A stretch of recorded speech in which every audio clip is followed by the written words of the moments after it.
Mga bro, may kumikilos na naman sa Caribbean. Isang panibagong US warship ang pumasok sa karagatan malapit sa Venezuela, kasabay ng parami ng paraming presensya ng mga barko at eroplano ng Amerika sa rehiyon. Ayon sa US, layunin daw nito ay labanan ng drug trafficking, pero marami na ang naguguluhan at nagdududa kung ito nga lang ba talaga ang dahilan. Ang mas nakakaintriga, isang US Senator mismo ang nagsabing posibleng maglunsad ng military attack ang Amerika sa mismong lupa ng Venezuela. Kung totoo ito, mga bro, baka ito na ang simula ng panibagong tensyon sa Latin America. Matagal nang may alitan ang Washington at Caracas, lalo na sa pamumuno ni Venezuelan President Nicolás Maduro, na matagal nang itinuturing ng Amerika bilang dictator. Ngayon, habang lumalakas ang relasyon ng Venezuela sa Russia, China, at Iran, tila gusto ng US na iparamdam na handa silang kumilos kung kailangan.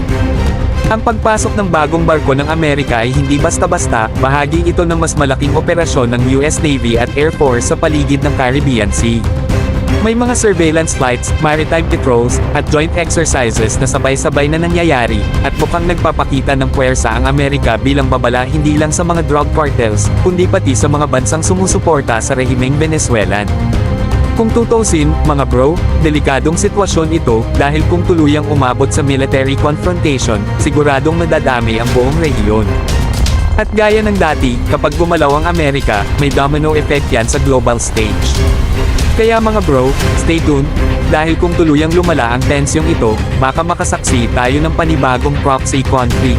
At ang tanong, hanggang saan ang kayang gawin ng US para ipakita na sila pa rin ang boss sa Western Hemisphere?